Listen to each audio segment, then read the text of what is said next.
Okay, first was my microbox, and you can see more about the microbox on my website, ufogeek.com. Just click the link about the unique devices that I've made. This is like, I think it's a 7-in-1 device that I created. Lots of wires, lots of components inside, and you can read about that on the website, microbox. Then I've got the shadow detector that I made. Detects a change in the ambient light in a room, so if a shadow passes through this area where it's set, it goes off for shadow people. This one was kind of an experiment of a major coil type device trying to find inductive residual energy. That's one of those things. This one here is one of the diode devices that I make, like the rotative diode devices. It's got a few coils. I think there's 3 coils inside this one, and some diodes and some other components. And you can see, I believe the one on the website ufogeek.com is the Voices from the Grave 2, and I use this device there. You can hear what it sounds like using a non-microphone device to capture EVP, spirit communication. Okay, in my kit here I've got some E detectors. They're electrostatic detectors that I made. All they do is, this one has just a red light that goes off when there's a change in the static charge in the area. A little bit. Here's one that has actually incorporates the device inside of it. Also a microphone, so it actually picks up. There's a coil in here that actually sets it off also if there's a change in the EMF in the area. So that's another thing that I made. Let's see. Here's another small one here. Electric field detector, another one. These work pretty well. I made these things, and here's a bigger one here. Whoops, this one's a bigger one. It's got 2. This one's actually got sound and 2 LEDs. And you lay it in an area, you place it in an area, and when the electric charge state changes, this thing detects.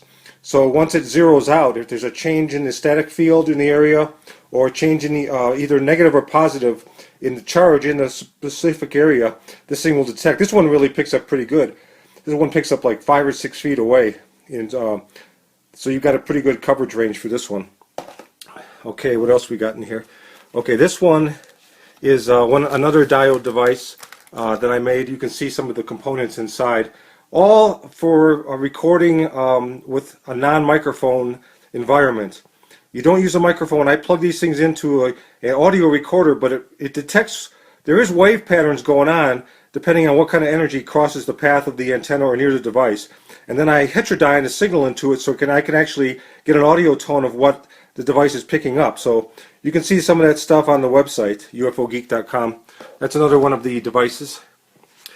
Okay, this one here is I call it the EMF transceptor. What it does is, when you push this little red button here and you speak, there's a circuitry inside here where it takes your voice or any audio frequencies that it picks up through the microphones in here, and out this end here there's a sensing device that actually sends out electromagnetic fields based on what your voice patterns are or any noise in the area. So while you're talking, you don't have EMF coming out of your vocal cords, but through your vocal cords into this device, and then you push the button and this converts your audio signals into EMF signals, so you can actually transmit EMF as you're speaking.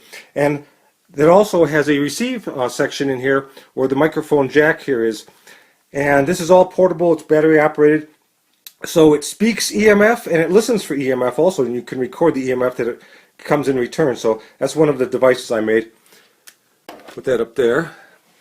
What else we got here? Oh, just some normal stuff. You got your regular EMF detectors, your EMF meters. That one there, that's the K2.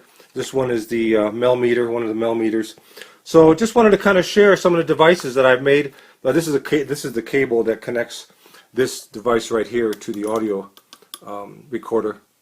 I use a digital recorder, or you can use a tape recorder too. But like I said, it uses non-microphone reception. So I don't like to use a microphone when I'm trying to get EVPs, because you know, there's like 11 components of a human that is needed to create sound, voices, words, syllables, things like that.